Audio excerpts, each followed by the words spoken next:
बातमी आहे जुन्नर तालुक्यामधून।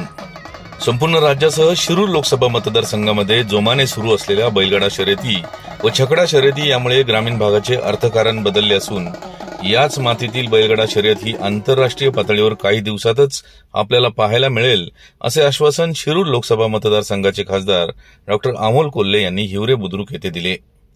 ज्याप्रमाणे उंट, हत्ती व प्राण्यांची राज्य तसेच राष्ट्रीय पातळीवर फेस्टिवल भरवले जातात, त्याच पद्धतीने महाराष्ट्राच्या मातीतील अस्सल ग्रामीण भागातील अत्यंत आवडीच्या असलेल्या बैलगाडा शर्यती या जगातील पर्यटक पाहायला येतील असा बैलगाडा फेस्टिवल भरवण्यात येईल असे आश्वासन देखील खासदार डॉ कोल्हे यांनी दिले।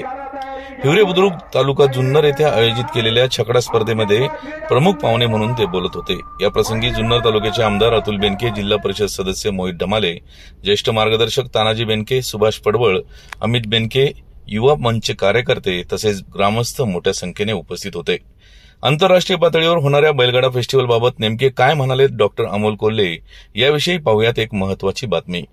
विशेषतः मी या गोष्टीचं कौतुक अशासाठी करतो का दादा, तुम्ही म्हणालात बैलगाडा शर्यत चालू होणार नाही असं अनेकांना वाटत होतं।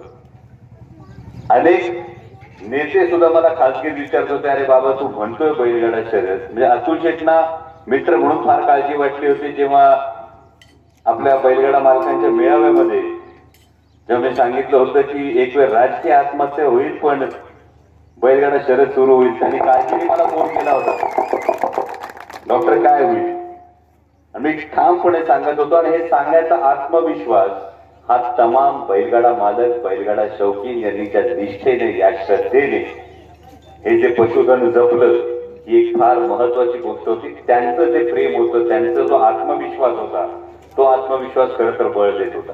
बघायची मला तानाजी शेट्टी विचारलं नक्की याची फलनिष्पत्ती काय, तर याच्या मागे फार दोन मोठ्या गोष्टी लक्षात ठेवा।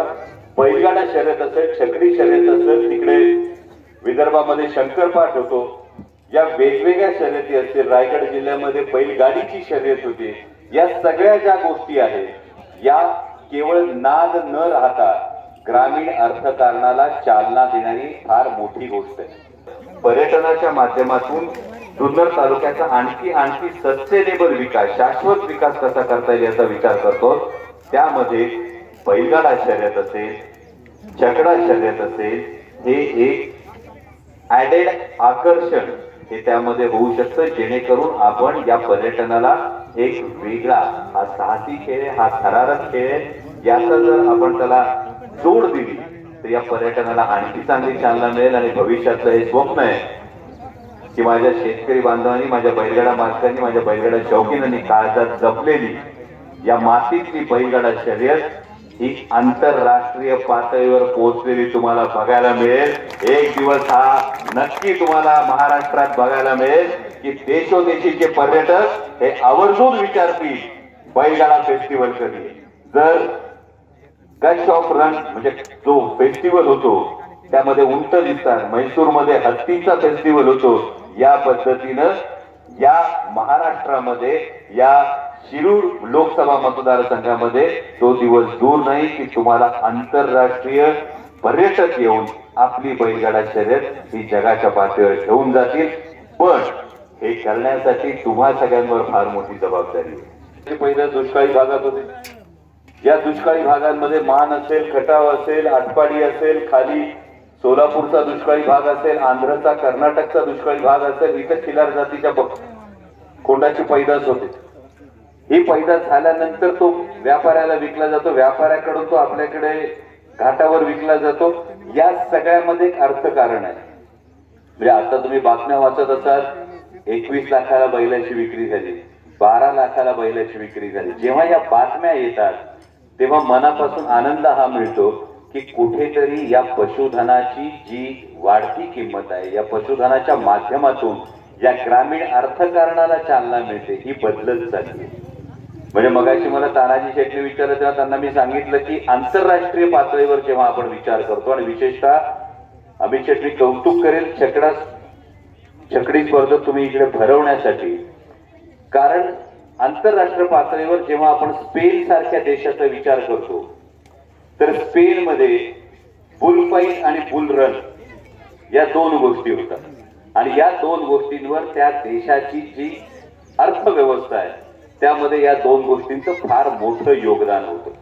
आज बैलगाडा शर्यत सुरू झाल्यानंतर गावोगावच्या जत्रा यात्रा या बहरायला लागल्यात।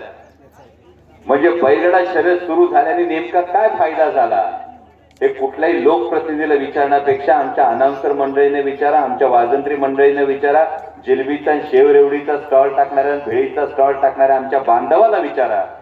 हा नेमका फायदा आहे आणि आता आपल्याला याला आंतरराष्ट्रीय पर्यटनाच्या दृष्टीने घेऊन जायचं। माननीय न्यायालयानं सर्वोच्च न्यायालयाने जे नियम घालून दिलेले आहेत, ज्या अटीशर्ती घालून दिलेल्या आहेत, याचं कुठेही उल्लंघन होऊ देऊ नका। कारण हा जो विजय मिळवलाय हा अर्धा विजय आहे, अजून पुढची लढाई बाकी आहे। अजून संसदेत सातत्यानं त्यासाठी तुमच्या सगळ्यांच्या आशीर्वादानं भांडतोय। अजून बैल हा प्राणी आपल्याला संरक्षित प्राण्यांच्या यादीतून वगळायचा आहे, त्यासाठी आपण अजूनही भांडतो आहोत। 5 सदस्यीय खंडपीठासमोर देशातल्या सगळ्या स्पर्धांची सुनावणी अजून व्हायची आहे आणि ही सुनावणी होत असताना यातली जेवढ्या शर्यती या आयोजित होती, म्हणजे तालुक्याचे प्रतिनिधी म्हणून मी अतुल शेठला विनंती करतो की या जेवढ्या शर्यती आयोजित होतील या प्रत्येक शर्यतीचं डॉक्युमेंटेशन होणं गरजेचं आहे। त्यामध्ये कुठेही नियमांचं उल्लंघन होत नाही हे दाखवणं गरजेचं आहे, जो आपल्यासाठी ही बैलगाडा शर्यत कायमस्वरूपी सुरू राहण्यासाठी न्यायालयाच्या लढाईमध्ये फार मोठा पुरावा ठरणार आहे।